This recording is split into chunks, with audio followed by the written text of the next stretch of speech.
One for uh, okay. Thank you all for joining. And as everyone entering into 2022, wish you all a very happy Krishna conscious English New Year. Um, may this year bring a lot of joy and peace and happiness and a lot of more service opportunities to you all. And we all can work together this year in service of Krishna. So my prayers extends to you, your family members, and your friends and extended families wherever they are. On behalf of our temple, Krishna Balaram, Nitai Gaur Nataraj, and our priest over there. So our prayers and blessings to you all. Please accept it. Thank you. I think it's nice to start this year first Sunday program with a topic, a very nice topic, which I adapted from the recent series of lectures that went a few weeks back by His Holiness Romapada Swami Maharaj on a nice topic. It's really a very interesting topic. I'm going to share my screen so you will know what the topic is. Um,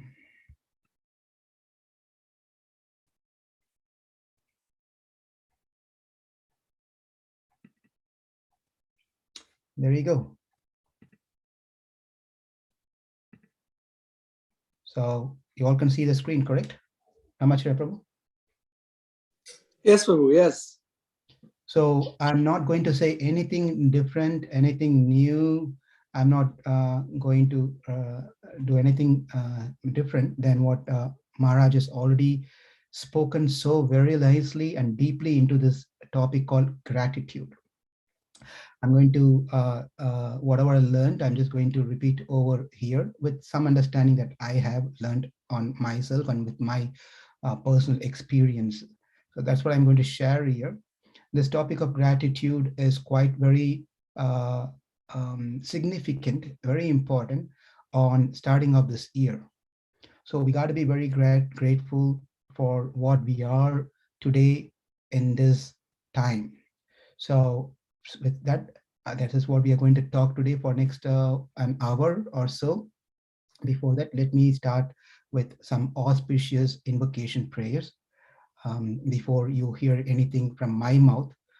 So I want to purify myself by chanting some auspicious prayers with your permission.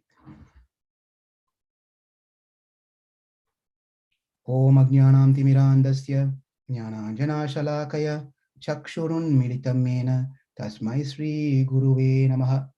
Sri Chaitanya Manobhishtam Stapitam Yena Bhutale Swayam Rupa Kadhamayam Tadanti Swapadantikam.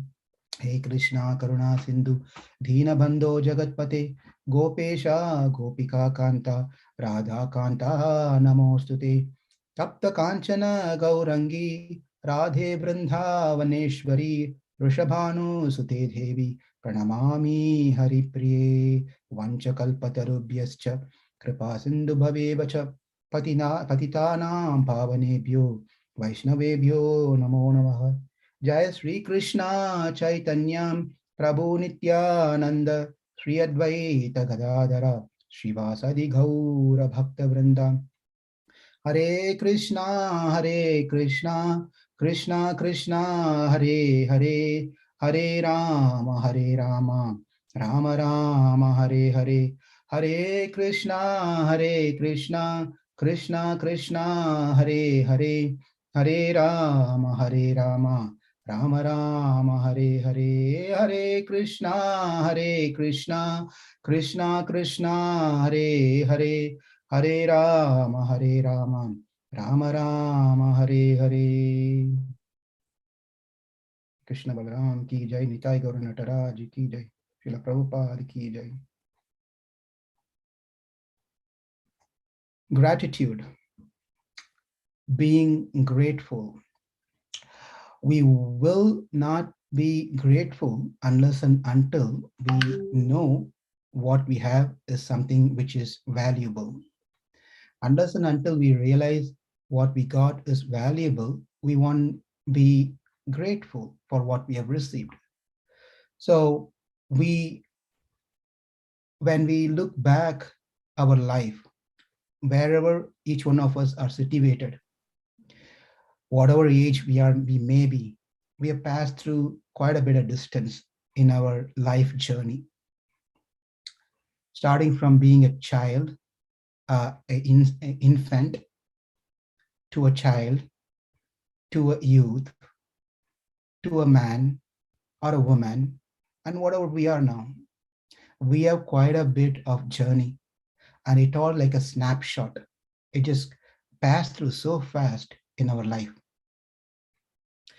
But when we turn back and look on the situation or the position where we are now, it is just not us who made this journey by ourselves. And this is a true statement.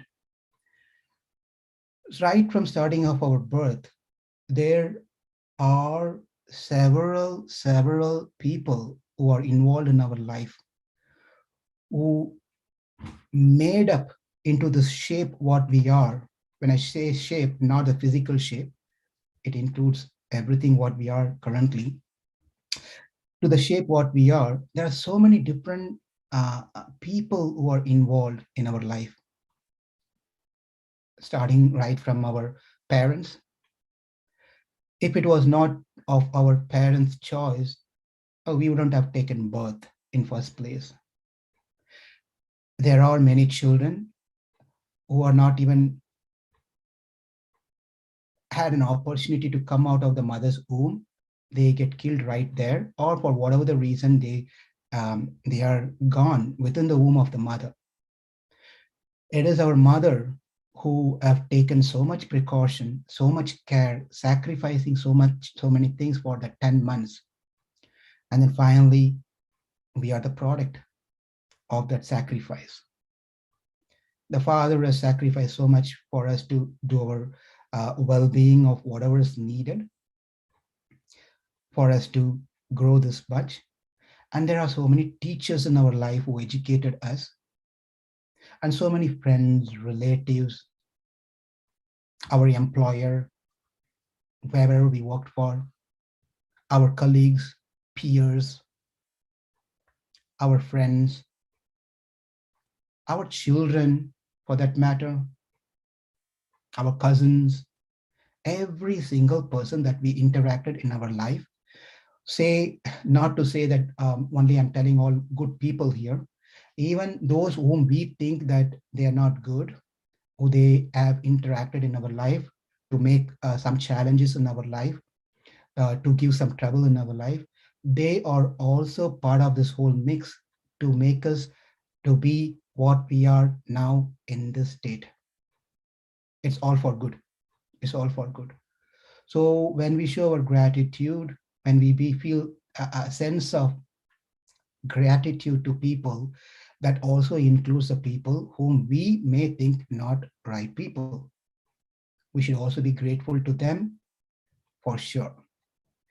As I said earlier, this topic of gratitude, when we turn back 2021, year 2021, many people may be cursing the year. Many people may say, what a horrible year it was. I had to, I lost many of my loved ones.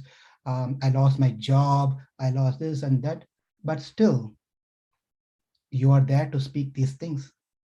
That means you have to be grateful for you to see 2022, January 2nd.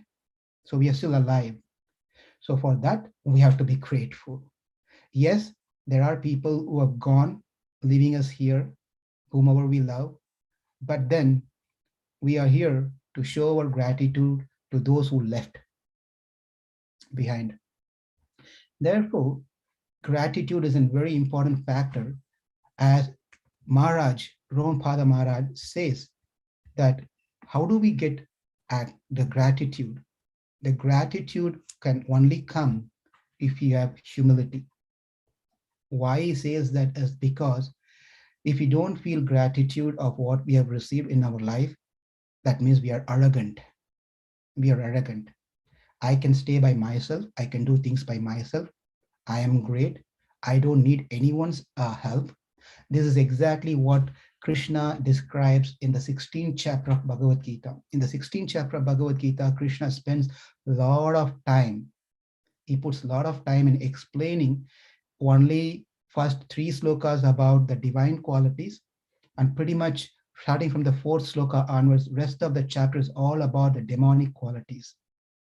Asuram bhava, asuram bhavam, the mentality of demonic people who they have no gratitude for what they received. They are not thankful. They do not regret for not being grateful or ungrateful or thankful to others who have helped them. So if we don't have the attitude of having gratitude, then Krishna, according to Krishna and Bhagavad Gita, we are asuras, asuric people. Therefore, to be a person of sense of gratitude, to have a sense of gratitude, one must be humble in first place, thinking that no one is so lower than me, everyone is greater than me, right? So being humble and accepting one's position is very important to appreciate what we receive in our life. Otherwise, we will not appreciate what we receive in our life. So this is a very key important point that Maharaj did say, that humility is the prerequisite of gratitude. One gratitude is just not going to come by itself. When you get up in the morning, it's just going to come. Unless and until there is a trace of humility in our heart, then the gratitude is not going to come. Therefore, by practicing gratitude, we can gradually purify ourselves. How do we purify ourselves? By having gratitude for what we have received in our life. So many times people ask, how I've been chanting for many years, I'm doing service for many years, I'm attending so many classes. There are people who continue, they don't miss any classes. They constantly attend all the classes, they everything they try to do. But still the purification of heart does not take place. Why? Maharaj very clearly and nicely says that that is because you have not practiced the act of being grateful for what we have received. You have received. So if you are not grateful, the purification is not going to happen. So these are very, very powerful statements, very important statement. Number 2 points. One is to have humility, which is a prerequisite for gratitude. And unless we have that gratitude, we won't be able to progress spiritually in Krishna consciousness, because our consciousness is now going to be contaminated. With a contaminated when the contaminated consciousness, how can we progress spiritually? It's not going to be possible, right? Therefore, this is an important presentation that we are offering today. My prayers at the lotus feet of His Holiness Ramapada Swami Maharaj to inspire on this topic. With his blessings, we'll get started the presentation, putting his flavors over here. There is a great sage called Thiruvalluvar. He has written a prose, a set of prose. In the set of prose, he talks about having gratitude. Ennandri kondrarkum uindam what is it? Ennandri kondrarkum. Is anyone here who can read this? It's not in Tamil, so it's very difficult for me to read this. Sei nandri kondra marku maharku. Sei nandra kondra marku, meaning that yeah, this is what happens when you lose your touch with your mother tongue. You have to struggle like this. So it's another important lesson to be learned, is that whatever your mother tongue is, please make sure that you practice that, and also you teach that to your generation, next generation. It's very important to continue that language, not to let it die. So the Thiruvalluvar, he says that one can escape from any sort of sinful activities. One can escape from any sort of sinful activities, but one can never escape by not being grateful to what they have, benediction they have received, what they have received.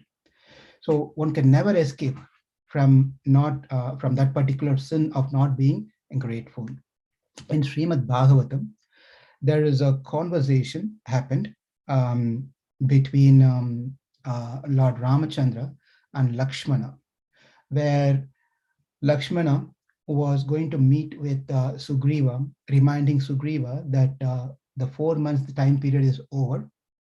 Therefore, you failed to keep up your promise to search Mother Sita. So you're going to, Lakshmana was quite upset and he's going to really go and chastise him and punish him and what not. He was ready to do it. At the point of time, Rama said, Lord Ramachandra says that, my dear Lakshmana, don't be so agitated. Don't get angry. Anger is not very good. Kama and krodha, desire, lust, desire, and anger are not good for one who's practicing Krishna consciousness. It's not good.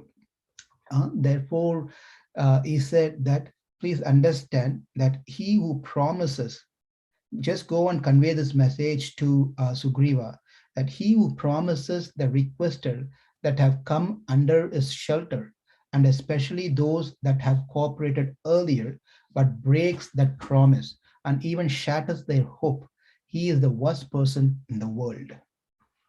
Right? You promise someone, a person comes to you, you promise that person that I will take care of this one, I will do this one, I'll do that service, I'll take care of everything, Prabhu. You don't worry about this, Prabhu. And then after a few months, you come back and see that nothing has been done. Nothing has been done, right? So you keep up your promise and you don't keep up your promise, then that person is considered to be a worst person. Well, that's the first thing he says. Then in the 73rd sloka, Ramachandra says, indeed, those that have achieved their means through their friends, right? You help someone and the person has received your help now, but do not come to the rescue of the same friend who helped you. Means that person needs some help. At that point of time, you don't come and help this person, though he helped you when you needed. Even the carnivores, the meat eaters, the meat-eating animals, right, will not devour the flesh of those ungrateful persons' body after their death. And this is another heavy statement. The heavy statement says that if you're ungrateful, even the carnivores will not touch your body because you're such a fallen soul. You're such an ungrateful person. Therefore, even those animals will not touch our body. That's a pathetic situation. That's so serious for those person who's not grateful. This is from Srimad Ramayana. And then we're going to Mahabharata. There are a lot of things on Mahabharata, which says over here, as it says, the atonement have been prescribed for one who kills a Brahmana, one who drinks liquor, one who commits theft, and one who violates a sacred vow, but not for one who is ungrateful. Anyone can, there is a prayachita, that one can be forgiven. Even if you kill a Brahmana, if you're drunkard, if you steal someone's property, or you broke your promises, no problem. That can be taken care. But if you're not grateful, if you're ungrateful, then there is no atonement for it. There's no prayachita. You cannot go to temple and say, I'll chant 2 rounds extra. I was ungrateful to this person. I'll do a couple of rounds of chanting to nullify that. Or I'll put this time Janmashtami, I will take a gold kalash. So that will be my prayachita for being ungrateful for so and so, such and such person. None of those things is going to help, my friend. That's what Mahabharata says. A person's character is measured. By the way, this is all presented by His Holiness Prabhupada Swami Maharaj. I'm just repeating on with my words. That's all. A person's character is measured by his gratitude. Person's character is measured by his gratitude. When kindness is shown to a gentleman, he never forgets it, and he feels that he must do even more in return. So a great person, it is said by another great Tamil saint, it is said, this time I'm going to just say in English. It says that even if a person doesn't help a size of a mustard seed, they did nothing. It's so significant. It's just like insignificant. It's like just a mustard seed, a size of a mustard seed, how they didn't help. But a receiver thinks this person has done a help a size of a mountain. That is called gratitude. That is called being thankful, right? Sometimes we hear people saying, what a great thing that he did to me. He did nothing. If he is not, someone else is going to help me anyway. So what is so great about him? Sometimes we forget about who helped in our life. Hmm? We think God is going to send me anyway. If this person is not there, someone else God is going to send me. So what is so special about this person? That when such thoughts comes into our mind, believe me or not, God is not going to be happy. He's not going to be happy. Therefore, we should be grateful for even a simple thing done by anyone in our life. We should be very, in return, we have to do double, triple, 100 times more to that person when chance comes. When chance comes. It is not that it is because of that person karma he helped me. That is a pathetic situation to think like that. I got help from him because I helped him in my previous life. I must have helped him. Therefore, he is helping me. That's what's so great about it. He is indebted to me to help me in this lifetime.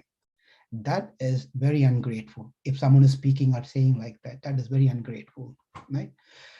Then in Mahabharata, here in this Brahmana's house, we have, this is spoken by Yudhishthira Maharaj, by the way. Here in this Brahmana's house, we have been living very happily, and I have correctly concluded that we must do something for him in return. After all, a man is measured by his gratitude. How are we measured? How do you have your double degree, master's degree, or your PhD, or do you have a house in a town and country, or in Hawaii? How do we measure a person is great? How do we measure a person is great? And here it's been shared. Easy way of measuring how great we are is how grateful are we. Based on our gratitude, the person can be measured. If we don't have gratitude, then we are called a poor people, a poorest person. The richness comes as much as we show our gratitude to others, not artificially, by the way. It has to genuinely come within our heart. It's a very important thing. I was attending Rompal Maharaj lecture, Bhagavatam lecture in one class, and Maharaj was saying that you have to reciprocate, you have to show your gratitude by expression, by expressing to someone. Not that you feel gratitude and you don't express anything. Other person is not God. I'm not God, where I can transfer my feeling into someone's heart. Our other person is such a way, has a power, he can know by looking at us, he is feeling great gratitude to what I did. By the way, when we do some help to others, we should not feel that that person should be grateful to me. Even feeling that is a bad karma. Rather, the person who received help from someone, they should feel grateful to the other person who gave extended his hands to us, right? So it's very important. So coming back to this point of Maharaj was saying that you have to express your gratitude to people. And one audience was sitting there. That person was asking, Maharaj, can you please give an example of statements and how to express ourselves, our gratitude?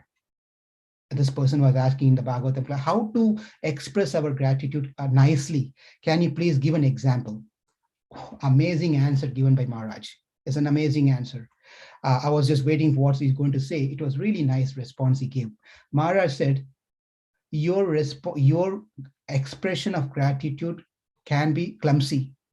It's not necessarily you have to find words from Oxford dictionaries, or it has to be grammatically perfect. It has to be poetic. It doesn't need to be any of these things. It is just outpour of your gratitude in whichever way you want to speak. Not necessary it has to be perfect in the sentence, in the combination of the words and sentence, and none of those things are needed. When you pour out your gratitude by expressing verbally to others, the other person can feel that's coming from your heart. It doesn't need to be otherwise. So Maharaj gave a beautiful response over here. So moving on in the Mahabharata again, the fourth one, it says here, I made up my mind to repay, it's not replay, is repay our debt to the learned Brahmana. With careful thought, I have determined our duty. There will be two purposes accomplished. We shall repay our stay in this house, and we shall perform an act of great piety. So many times, what happens is that we take help from others. We don't tell that we are taking help from others. We just take as much as we could from others. We don't even say thanks to that person. And we don't stop taking resources from others. We continuously keep taking, and take. It's like, when someone comes to my house, I ask that person, what do you got for me? You're coming to my house. What's the gift you got for me? When I go to that same person house, what I ask is, what do you got for me? I've come to your house. What gift are you going to give to me? So these people are ungrateful people. These people are ungrateful people. So we have to be in a giving mood. Sometimes people may say, I don't have anything to give, sir. I don't have anything. Even a kind word is also a great thing at a time of need. Kind word. Even taking up a phone and just talking to someone, how are you doing? Or just sending a message, how are you doing? Is everything okay with you? Just makes a feel makes a person part of inclusiveness. A person feel inclusive, not exclusive. We are so busy in our daily activities, in our daily core of our life, of whatever we are trying to do.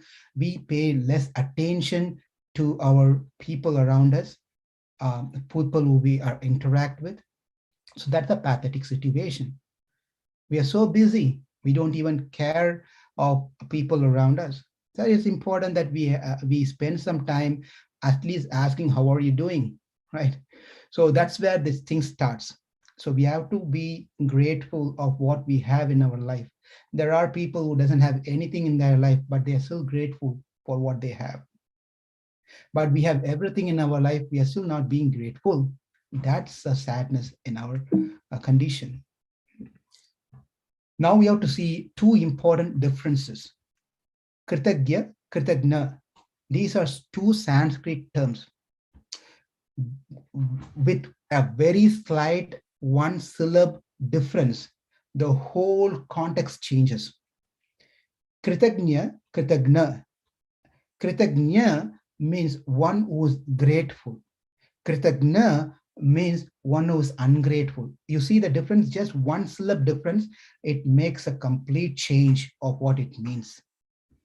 Let's see the ungrateful first. Kritagna, if a person not only forgets the good favor done to him by another, but in fact offends that person, he is known as Kritagna. First of all, someone is helping us. We take the help from that person. On top of it, we start finding fault in that person who helped us. how ungrateful that is, right? How ungrateful. So we receive help, and then we also finally not only we think bad about that person, we also talk bad about that person to other person. That is even worse. Such person is called Kritagna. He is the worst among the sinners.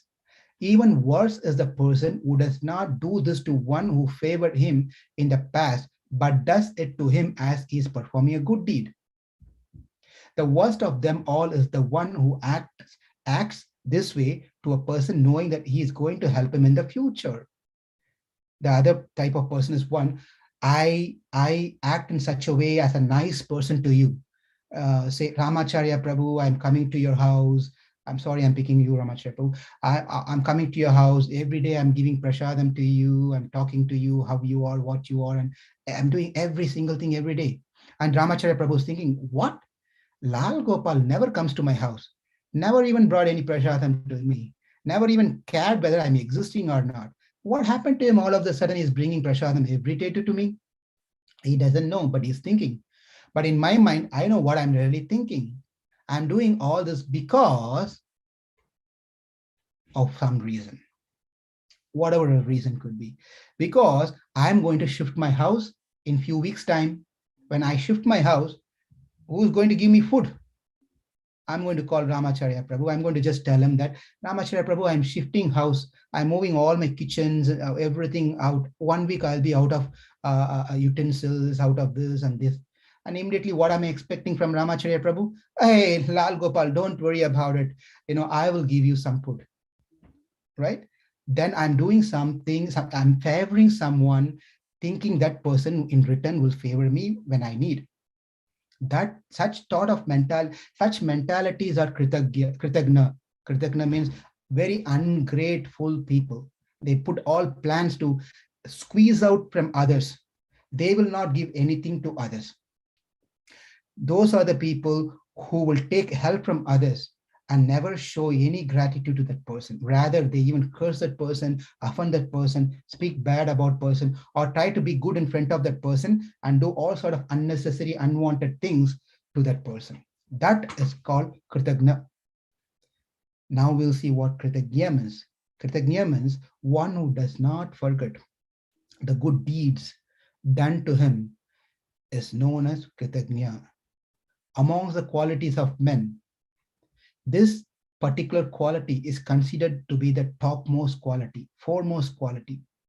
This quality of kritagnya is tough to attain. It is not easy. It is not easy to attain.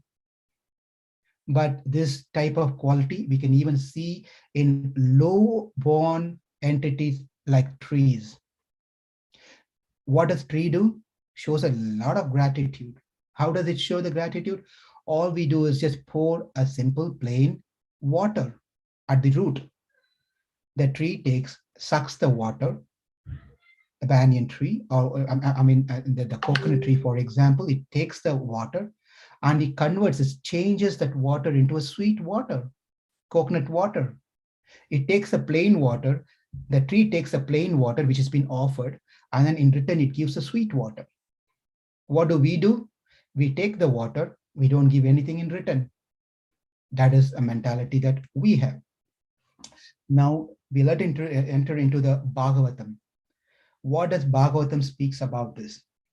In the 10th canto of Bhagavatam, when the gopis and Krishna disappeared from the gopis, and the gopis were searching for Krishna, and then they couldn't find Krishna, and finally they found Krishna, and Krishna appeared in front of them. There was a reunion between Krishna and the gopis. They got reunion. At that point of time, the gopi, one of the gopika, she was asking Krishna. I'm just going to read the translation here. One of the gopis is asking this question. Some people reciprocate the affection only of those who are affectionate towards them, while others show affection even to those who are indifferent or inimical. And yet others will not show affection at all toward anyone. So let's understand this question thoroughly. There are three types of people are being mentioned in this sloka by the gopi. You show your love and affection to someone because they showed love and affection to you. In other words, you say Hare Krishna, say, I just picking up here, Amoganam Prabhu, Hare Krishna. And Amoganam Prabhu in return says, Lal Gopal Prabhu, Hare Krishna, how are you? There ends. Okay. So I see Amoganam Prabhu and I just walk away. And then Amoganam Prabhu is not such a person, so I'm going to change it. Amoganam Prabhu sees me, but then he was busy on the call, but he just passes me without saying Hare Krishna to me. He just goes away. I was a little disappointed. Next Sunday, Amoganam Prabhu sees me and I see him. I just pass through him without saying Hare Krishna to him. Why? Amoganam Prabhu, last week you didn't tell me Hare Krishna. Therefore, I'm not going to say Hare Krishna to you. Are you greater than me that I have to be always submissive to you? Why can't you be humble? Why I have to be humble all the time? Right? That's a mentality that I will have. So the Gopika is asking, sometimes the people reciprocate the affection only of those who are affectionate towards them. If you say I love you, I will say I love you. If you say how's your family doing, then I will ask you how your family is doing. Right? You had your lunch. I will ask you, you had your lunch. If you don't care for me, I don't care for you. That one type of people. While others show affection, even those who are indifferent or inimical.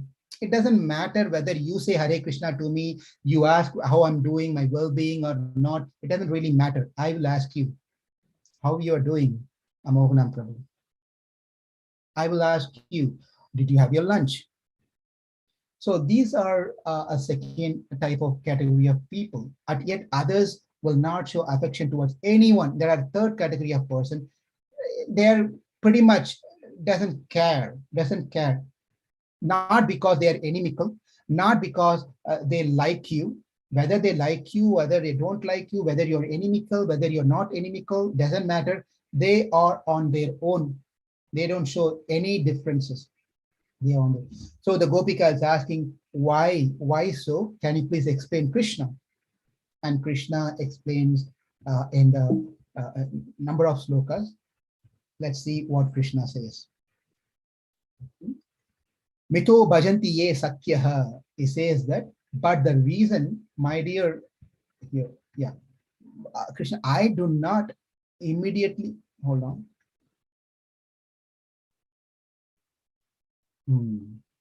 I think, yeah, I think the copy paste, I made a mistake. Copy paste, I made a mistake. Therefore, I'm going to pull the verse translation, if you don't mind. Just give me a minute and I will pull the sloka. Let me.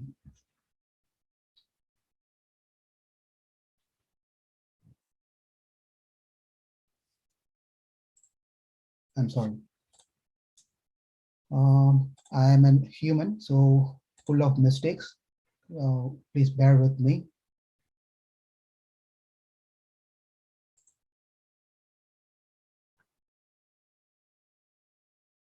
Okay, here is what Krishna says. I'll just read the translation for this particular sloka because this translation is not correct, what I posted here. The Supreme Personality of Godhead said, so-called friends who show affection for each other only to benefit themselves are actually selfish. They are lower one in quality. They have no true friendship, nor are they following the true principles of religion. Indeed, if they did not expect benefit for themselves, they would not reciprocate. So that's a very low level of human being. If you don't help me, if you don't do something to me, I don't care about you. I don't worry about you. You're not in my dictionary. You're not in my contact list because you don't do anything to me. Therefore, I don't want you. So such a people are low class people. They will not have friendship unless they can gain something from us. As they say, whiffim. Whiffim means what's in it for me. I will be your friend, but what do I get by being your friend? Okay, that's one level. The second, what Krishna says, my dear slender waisted gopis. Some people are genuinely merciful or like parents, naturally affectionate. Such persons who devotedly serve even those who fail to reciprocate with them, or following the true faultless path of religion, and they are true well-wisher. Who are the true well-wisher? The one who is not expecting anything from us, but just doing for the sake of doing. That's all. Why are you helping me? Well, I like to help. That's why I'm helping you. Okay, that's interesting. I never seen a person who's like that. The parents are a good example where why do they have to put so much money, so much energy, so much of their time in bringing up their child? Well, are they expecting that when I become old, nowadays that is not even possible. Now, the children are away. All they can do is only supply some money, financial support. That's all they can maximum do. But there are children who doesn't even do that one. They only take care of themselves. They think that why should I give my parents? They didn't give me anyway, so why should I give them?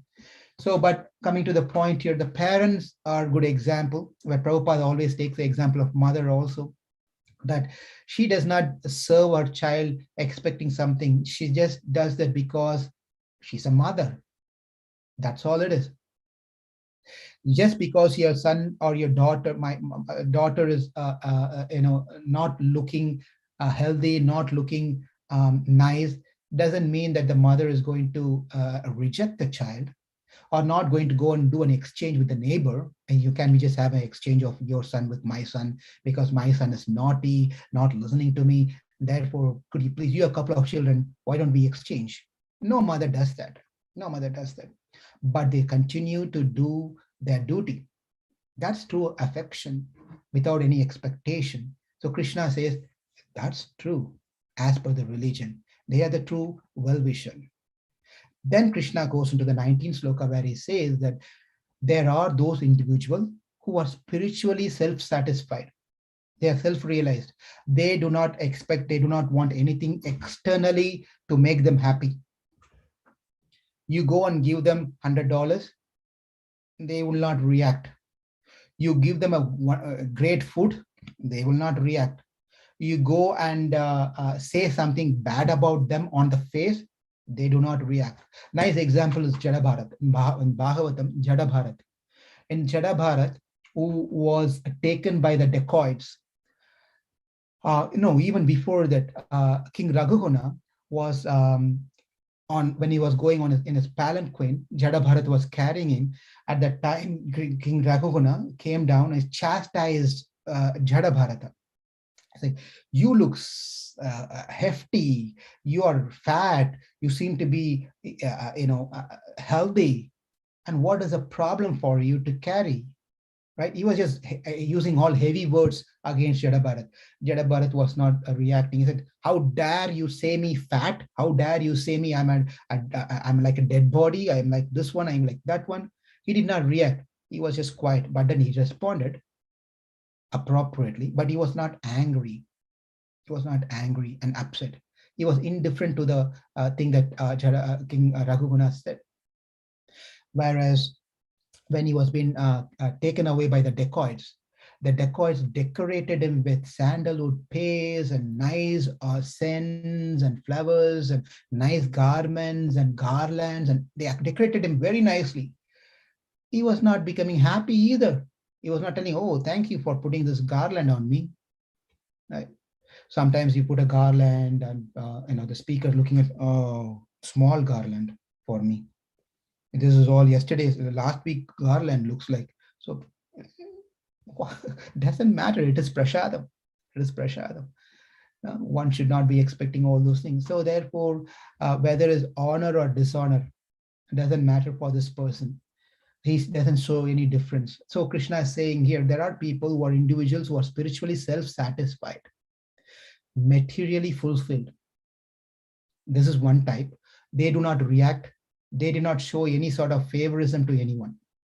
He is my friend, he is my enemy. They don't show any of these things.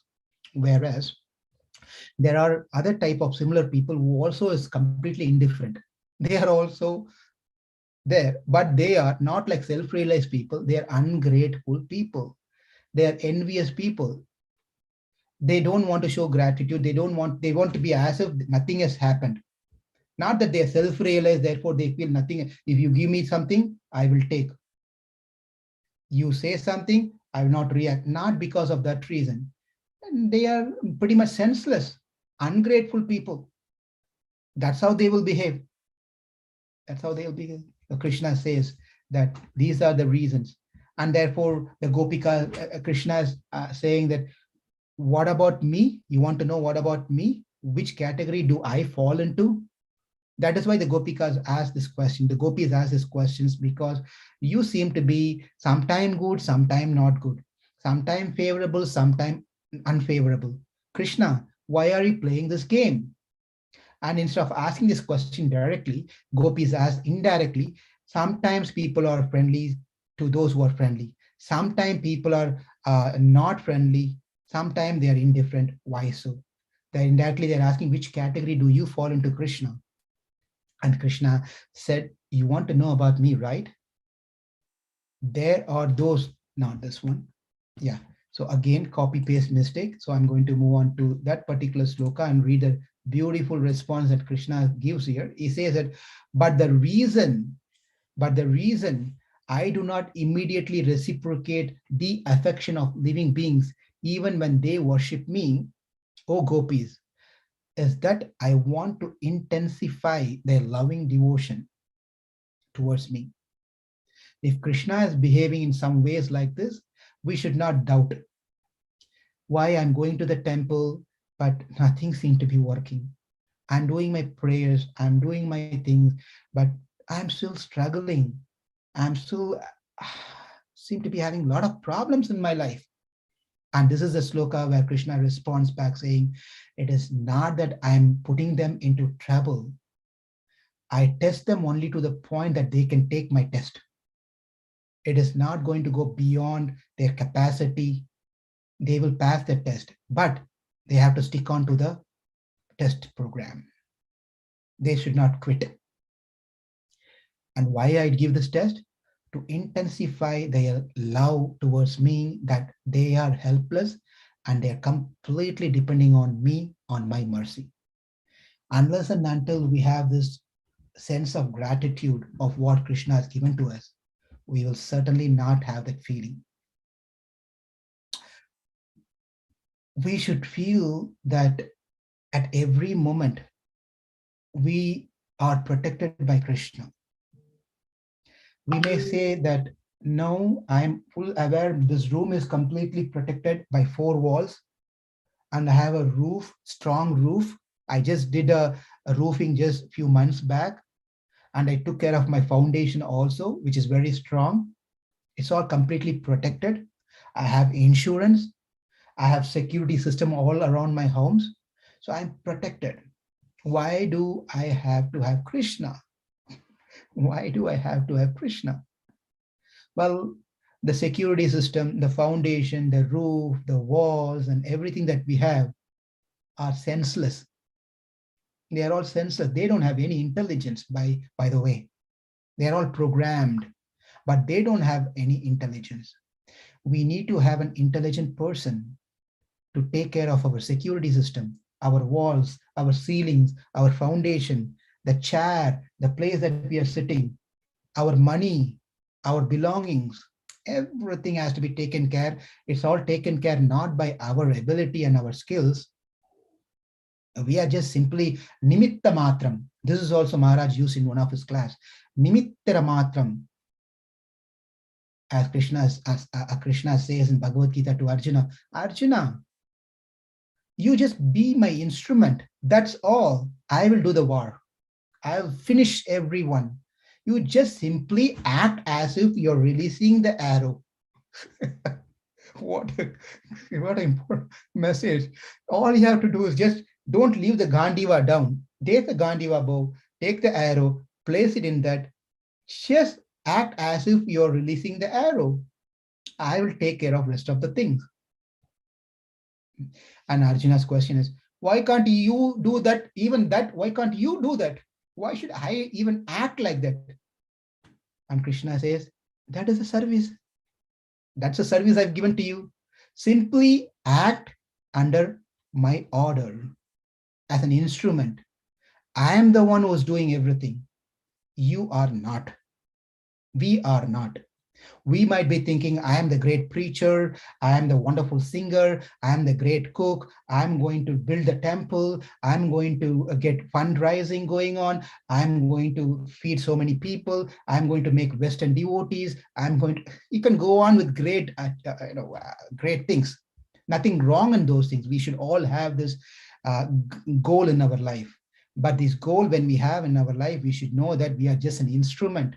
It is Krishna who's going to do every single thing. It's not us. It's not at all us. We are simply an instrument in the hands of Krishna. But we are instrument, not a senseless instrument. we are chitta, we are conscious instrument.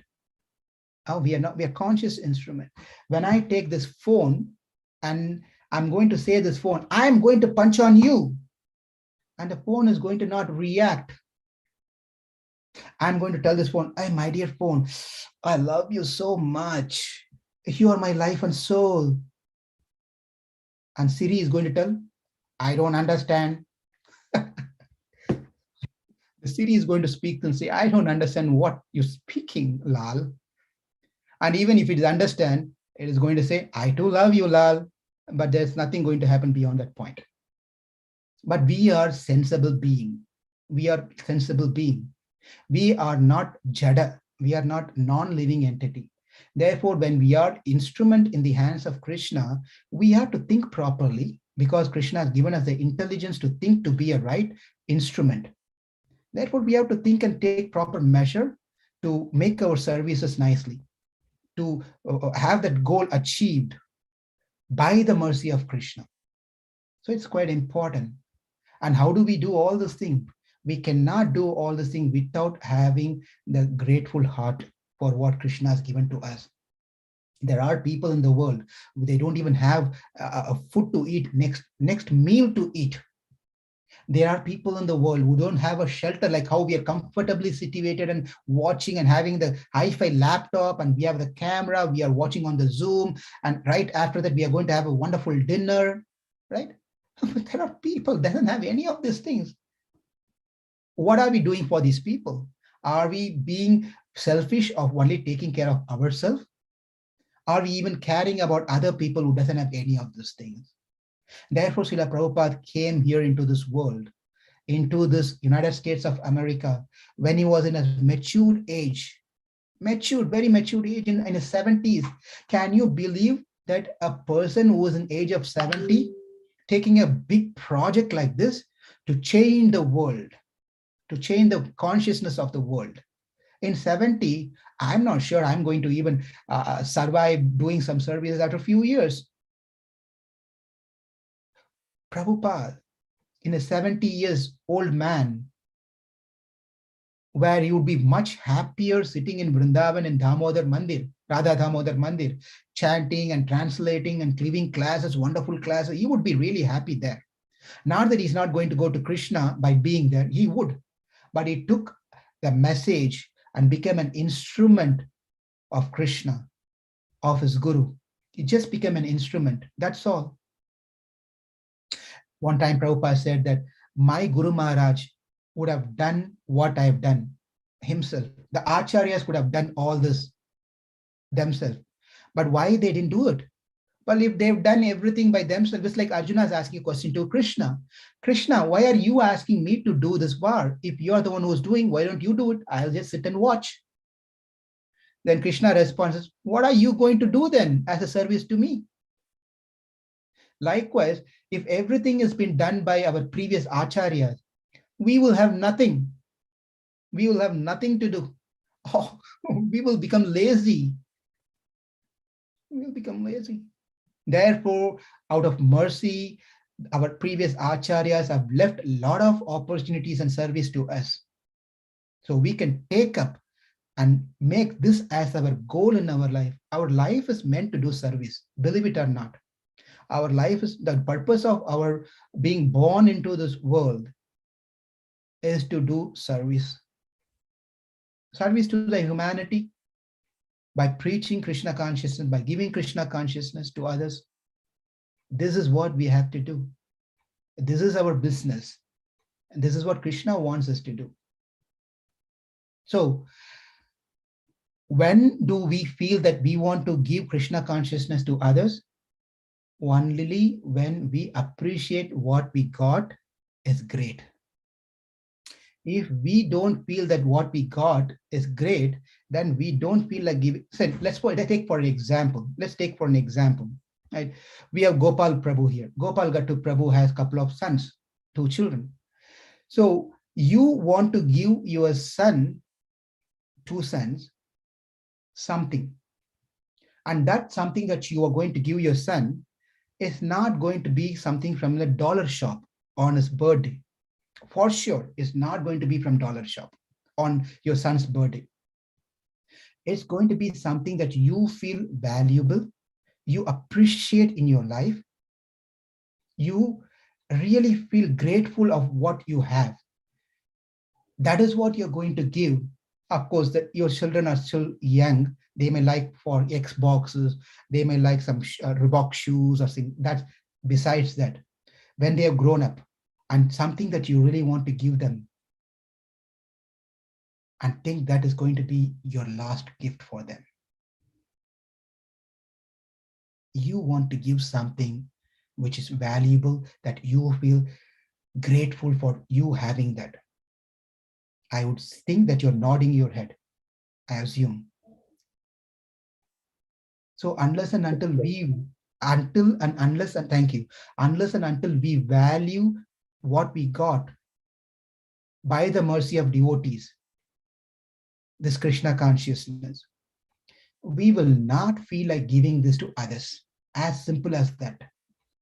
Why we are not enthusiastic in serving, why we are not enthusiastic in preaching, why we are not enthusiastic in coming to the temple or participating in the program and asking that, what can I do for the temple?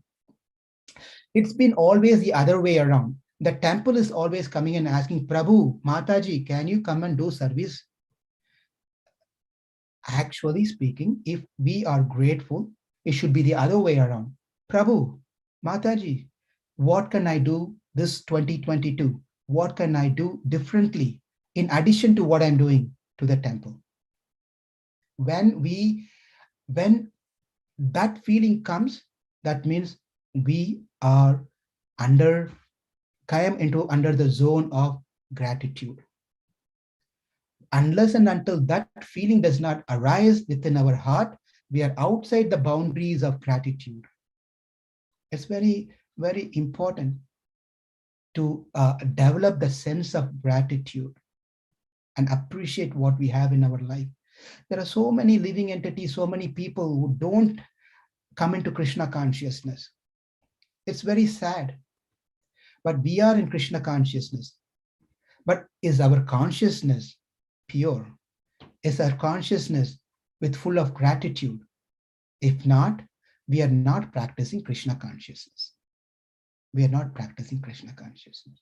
We have to be thankful to the people who are like buds in our life for us to become Krishna consciousness. We have to pray for them. We have to have in good contact with them. We have to show our gratitude to them. If not, we will take it for granted. We'll take it for granted. When we take this as granted, then Krishna will take us for granted. Krishna will take us for granted. So let's not miss out this opportunity to show our gratitude for Srila Prabhupada, for what he has done and what he has given to us. Otherwise, just imagine, we will not have the Zoom call talking about Bhagavatam, talking about gratitude, any of these things. We are able to speak few words about these things because Prabhupada has taught us these things. Because of our gurus, because of our devotees who has taught us these things. We have to be thankful to them for what we have got. And we have to do 100 times better than what we did in 2021. We have to do more. We have to do more because we don't know whether we are going to see 2023. Yes. What about 2023? We don't even know whether we are going to see January 3rd, 2022. What is the guarantee that I'm going to get up in the morning when I go to sleep? There's no guarantee. Then what to speak about 2023, January 1st? We may or we may not. So every single day as the sun sets, we are getting closer and closer and closer to the end day, expiry day. So for who has engaged in Krishna consciousness, he eagerly waits for that particular day. For those who are not engaged in Krishna consciousness with gratitude, they are fearful. They are fearful. What is going to happen to me? My father passed away. My mom passed away. My husband passed away. My wife passed away. This one passed away. That when is mine? So we don't need to be worried about these things. Death is going to come anyway.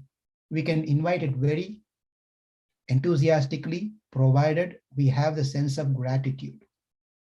I don't want to end the class today with talking something with death and things like that. But I also want to thank every one of you. My presentation is not over. I had quite a bit of things from Ramayana, which I wanted to share. But as usual, I talk a lot. That's my dosha, unfortunately. So please forgive me for not able to complete my presentation.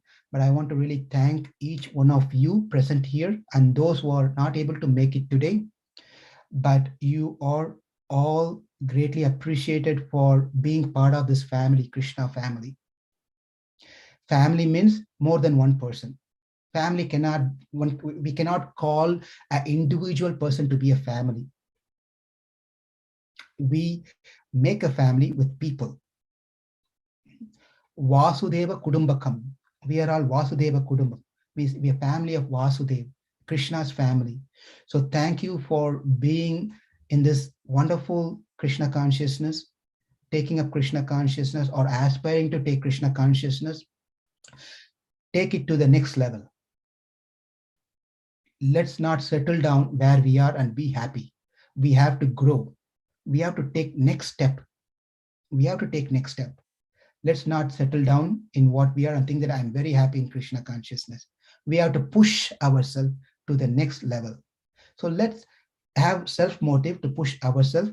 And if you cannot push yourself, get with someone who can push you in Krishna consciousness and happily accept that push is for our own benefit. So I'm very grateful for all of you for allowing me to be part of your family in Krishna consciousness. I cannot express my thank for this one. And this is not artificial. I'm genuinely saying that is what has sustained me in my Krishna consciousness to be in St. Louis this long, this far, trying to do this one. So thank each one of you for being the cause of my existence in Krishna consciousness. Thank you very much. And please engage me in your service. I am your servant. Thank you. Hare Krishna. Ramacharya Prabhu, back to you. Thank you, Prabhu. So we can have few questions. If anybody has, please. This is very much only our congregation here. So we all know each other. So please do not hesitate if you have to turn your camera on and ask the question, whichever way it works with you. We can take some time to have some discussion.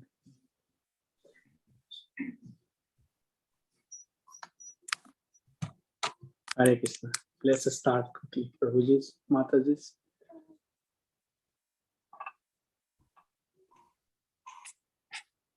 I'll be very grateful to you if you don't ask me any tough questions. I don't know much anyway. That's why. Hare Krishna, Prabhu. Namo Nam Prabhu ki jai. Prabhu, now with this current situation of temple being closed, so many of the services which we are doing, we won't be able to do it anymore. So how can we encourage each other to do those services, or which part of services are still open for the temple? So that's a beautiful question, very relevant question too. So what we really have to do is we have to sail as the waves goes. So now the situation is we are all doing everything offline, I mean remote, not in the temple, but there are a lot of services still required in the temple, Prabhu. It's not that we don't have to go, it's not that we should not go to the temple. We still have services at the temple, but we can coordinate and work in such a way that those services can be still fulfilled. So many services are not even being addressed, unfortunately, in the name of COVID. So I really need help from our congregation, and we'll open up some sort of a chart or something. We'll put something together and share it with congregation, and they all can sign up to take up some services, and we can do these services safely at the temple. That's one part of the answer. Second part of the answer is there are other areas which doesn't require to go to temple. We can do it remotely. And there are many vacancies are there in that area, many vacancies.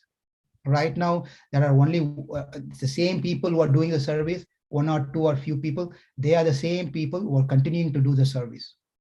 So that we can delegate and we can distribute the services to many people. Amognam Prabhu. Thank you, Prabhu.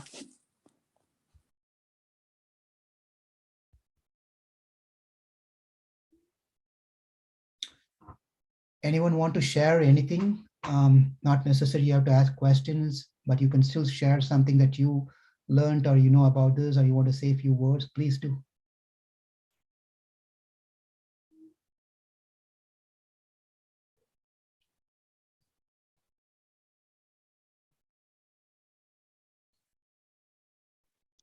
Hare Krishna, Prabhu.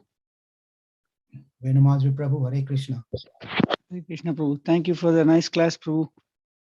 Prabhu, when you sharing about or when you're talking about we should be an instrument of Krishna. Now, I always have this concern that how do I know that I'm being an instrument of Krishna, right? In what I am doing. When you don't have the feel of I, meaning I am the one who's doing, but I here is servant of Krishna, Okay. not master of the action. So when we feel that, that is called, Maharaj says, that's called humility. When I do without that, then I become an instrument. When I remove Krishna from the picture, when I start doing, which will happen when we start doing things, we will remember, we'll forget Krishna and we'll start remembering about ourselves more. So that time we should be reminded that let's get back to that track of Krishna consciousness, that it is Krishna who's making me to do. He could have made this do through someone else, but he's chosen me to do it. Therefore, let me do it perfectly under Krishna's guidance. Therefore, that's how we have to have that consciousness to do that one. Okay. Thank you, Prabhu.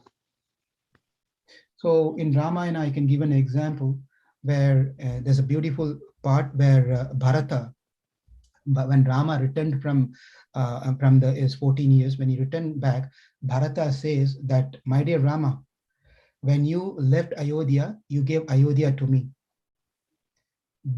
But now that Ayodhya is multiplied by tens and 100 times the wealth and treasury. And then in that sloka, he says one specific term that he uses.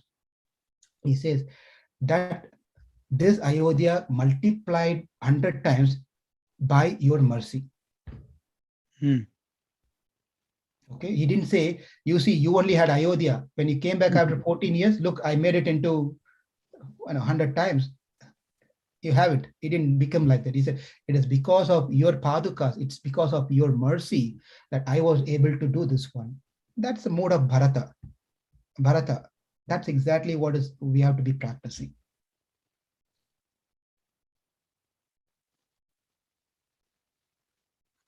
Thank you, Prabhu, for the nice example. Thank you.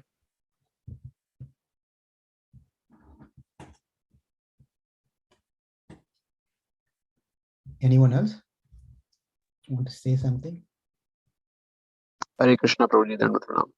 It's a very nice discourse, Prabhu. I have one quick question, Prabhu, on this. You said that about the gratitude and the gratefulness we should be very much ready with.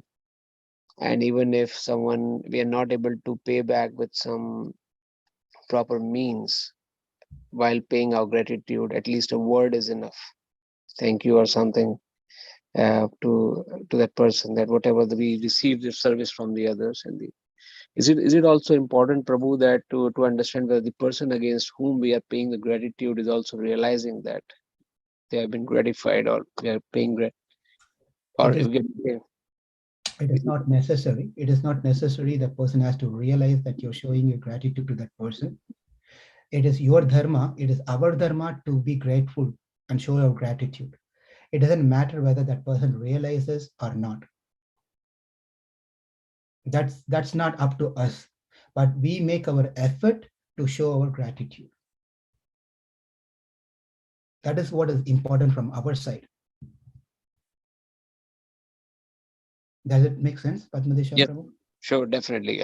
Because most of the time it happens. Sometimes we see that, uh, especially in the non-devotee community, when we used to deal with that community. Often in the devotee community, we know about the paying gratitude to others and like that. But in a non-devotee community, we are still paying gratitude to others due to some reason, to some material grounds.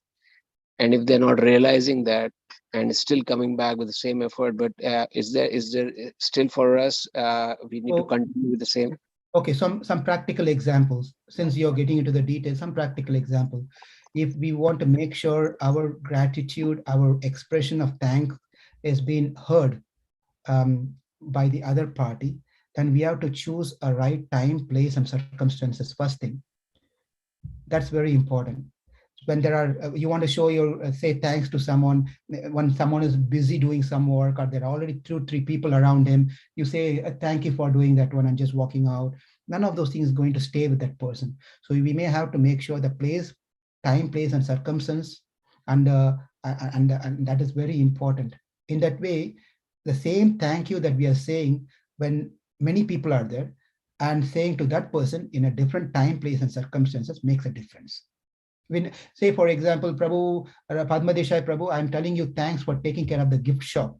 I'm telling this one when Ramacharya Prabhu is there and Siddhaya is there, Ashok Prabhu is there, and got many Prabhu, Manonath Prabhu is there. I'm telling thank you Padma Desai Prabhu for taking care of gift shop, and I go. I said my thanks to you, gratitude to you. But then after that, I don't do that one. I call you. Okay, I call you and tell Padmadisha Prabhu, thank you so much for taking care of the gift shop. Does it make a difference? Definitely do, yeah. Yeah. So it's quite important to how we convey the message in time, place, and circumstances. And that also tells how serious we are in showing our gratitude. Yeah, sure, Prabhuji. Thank you. Answers.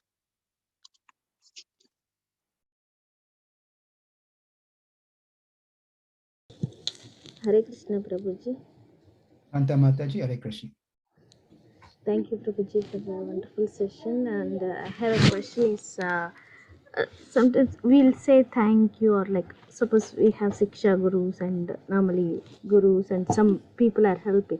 So maybe we are getting only chance to say thank you, but we are not satisfied with our whatever we are doing with for them. Maybe they're doing whatever they are doing, and whatever we are saying, we are not satisfied with them. So how maybe what else we can show more gratitude, or what else we can do to satisfaction for ourselves maybe. That means you have a nice, grateful heart. The grateful heart are never satisfied to repay what they received. So that is a nice feeling to have always. So whatever you try to show your gratitude to that person, whoever that person is, you're still going to have the same feeling, which is what we all have to attain. That's exactly what we have to all attain. We have to be very grateful for anything that we received, not be satisfied with what we reciprocate. That's all the answer is going to be, Shanta Mataji. Okay. The best thing you can do is, another thing you can do is just pray for that person's well-being. That's another best thing that you can deeply include that in your prayers. Thank you Prabhuji. I'll always try to do whenever I receive, because normally I won't satisfy at all. I'll try to do at least one more extra round for them. That's what I'll try to do. Hare Thank you. Thank you. Okay, it's 7:11, Ramacharya Prabhu. How far you want to go, or can we conclude? We'll see, Prabhu. If there is any questions, I think it's might be good to answer those. So Okay. anybody has anything that they would like to ask, if you have time? And Ramachandra Prabhu, you can share some of your thing from on this topic. It'll also nice to hear from you also. Oh, you said everything covered very nicely, and very nicely you said. Amoganam Prabhu, you want to share something? You can also feel free to, and anyone else also, please. Yeah, you can hear from. Is Santosh, I see, is it Sachipran Prabhu? Yeah. Hare Krishna, yes, Prabhu. Oh my goodness. You are also on this call. You want please share anything that you want to. Sachipran Prabhu. No, nothing, Prabhu. Just one, I would like to ask a question. You talked about the prayaschitta, means how we can prayaschitta by not any other way, by chanting, or we have to express the gratitude and all.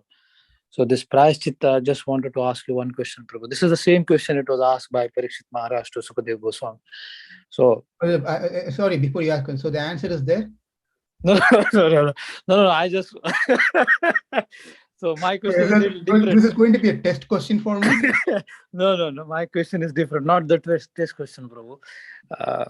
My question is that, Prabhu, like sometimes we do prayaschitta. Okay, now I understand that I committed some mistakes, or while dealing with the devotees, or by expressing with the gratitude and all.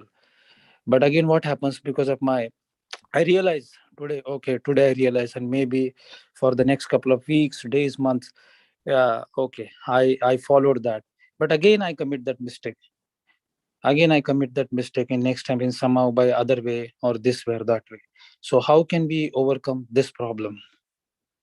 Because I know many, like we know many of the philosophies, principles and all, but okay, we'll try to reduce it.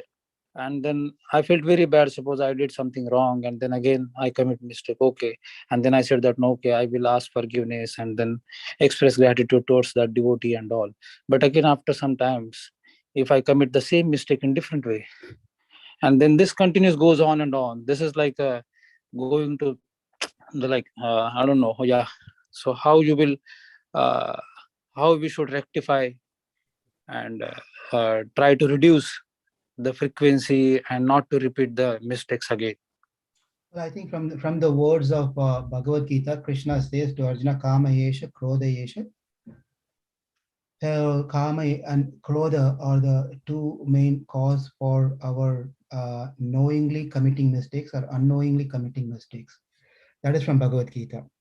Bhagavad Gita, Krishna says. So we have to address see our desires. Our desires are selfish desires, or our desires are to satisfy Krishna. So that's where we have to address first, and that is because of the Kama and Krodha are the byproducts of Rajoguna and Tamoguna. So we have to take care of the Rajoguna and Tamoguna. So the Kama Krodha comes because of Rajoguna and Tamoguna. Now we have to address the Rajoguna and Tamoguna, meaning that we have to focus on more on the Sattvaguna. So that the Rajoguna and Tamoguna go away. How to focus on more on Sattvaguna? We go back to Bhagavatam. In the Bhagavatam over there, Parishit Maharaj, when this question was asked, your Sukadev Goswami said, my dear Lord, your solution that you're telling is like elephant taking bath. Yeah. Elephant taking bath. So it's no use. Prayachita is not going to help, because I commit a mistake. I know there is a prayachita which will nullify the sinful reaction. Therefore, I can commit mistake again and do another one again. That is like elephant taking bath. Then Shukadev Goswami says, well, okay, what about the ashes, burning the plant into ashes? Then that example is given where Parishit Maharaj says that, but still there are the roots underneath. The root is still there. If not now, sometime it may grow back again. Likewise, that is also not going to help this prayachita, doing some karma kanda. None of those things going to help. So what else we are going to do? And Sukadeva Goswami says, then how about the sun removing the fog, the mist on the glass? You have the mist on the glass, right? And then the sun rays comes, the mist completely goes away. The fog goes away completely. It doesn't appear again. There's no trace, there's no route where there it's going to come back again. And what is that? That's only by taking and processing the Krishna consciousness properly, doing as per, we keep coming to the same point on Krishna consciousness, chanting, and so forth. We all know the answer, but what we are not realizing is how much are we taking that to heart, how much are we being grateful for what we received, and how much serious are we in Krishna consciousness. That's the degree of seriousness is what going to make us progress and be free of making mistakes. Yes, Prabhu. And you can please add more points. I'm sure you're well versed in everything. So add more points that you heard or what you learned, so everyone can benefit. No, Prabhu. Yeah. Thank you. It was a nice explanation, Prabhu. A nice explanation. Keshav Madhav Prabhu is also there. I'm fortunate here. Great souls are here.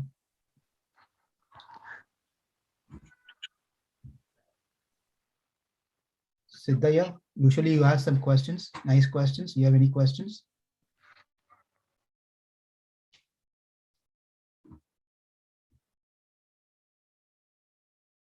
Priya Mataji. Hare Krishna, Prabhuji. Dandavat Pranam. I actually do not have any question, but thank you for your wonderful lecture on the gratitude. It's an important subject matter, and it's always wonderful to remember that, like in our life, in our jobs, in our study, we completely forget that we need to be grateful to the people around us, and particularly like we need to be grateful to the persons who have inspired us to come to Krishna consciousness. I mean, we take the service from them, but we don't give them anything in return. So it is, you nicely reminded us. So thank you so much for that. Thank you. Thank you, Mataji. The point is that we should not feel great about ourselves, what we have done to others, what we have achieved in life. We should not feel great about what we have done. But it is necessary that we feel grateful for what others have done in our life. Hare Krishna Prabhu. Sorry, I was muted earlier. Yes, they are. Okay. Sorry, I joined late. Now, based on the discussion, just my understanding is once you know you committed mistakes, you try to rectify and then not to repeat the same mistake again. So I think if you have understood that you have committed mistake, you will not be committing that mistake again.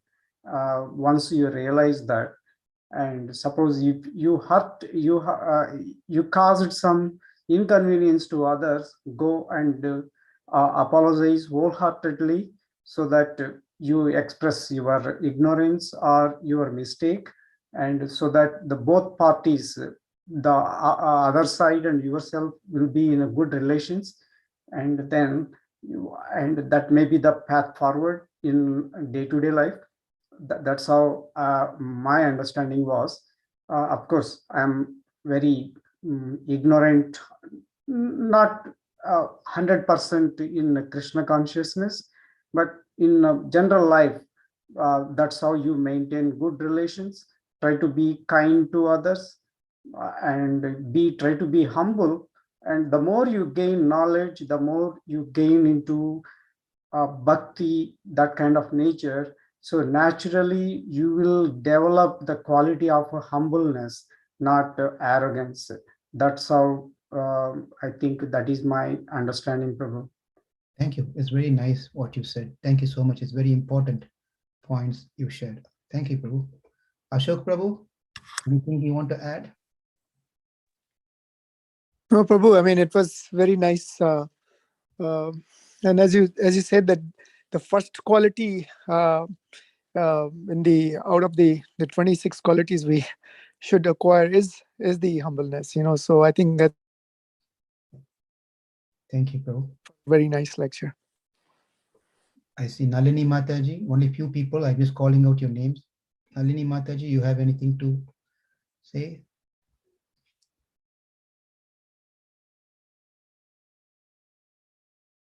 Srinivas? And we also have Srini.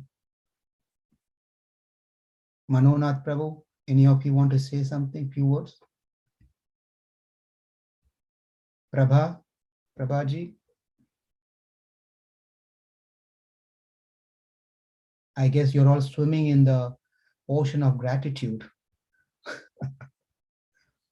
Thank you all very much. Once again, wish you all a very happy New Year. Ramacharya Prabhu, back to you. Thank you, Prabhu. Thank you so much. Very nice discussion. And thank you, everybody, for asking questions. That's really nice. As all of you know, that this is just for a short time. We are going to resume our Sunday lecture on Zoom.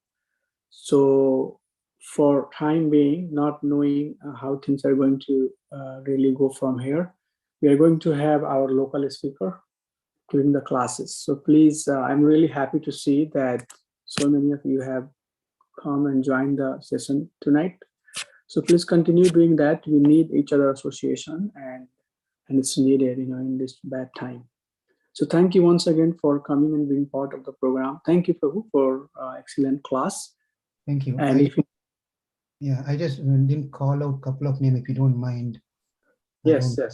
I don't want them to feel left out. Gopal Prabhu and Prabha I call. Keshav Madhav Prabhu. Priya Mataji spoke. Rukmini, you have anything? Questions? Okay. Right. Prabhuji? Yes. I have a comment that I like the whole class. Okay, thank you for your comment. Thank you, Ramacharya Prabhu. Hare Krishna. Thank you, Hare Krishna. So we'll just chant the Vaishnava pranams. Vanshkalpatarubhasya kripa sindhu vyayavasya patitanam pavanevyo Vaishnavevyo namo namah. Assemble Vrinda ki jai. Anant Koti Vaishnava Vrinda ki jai. ISKCON founder Acharya His Divine Grace Shri Bhaktivedanta Swami Srila Prabhupada ki jai. Hare Krishna.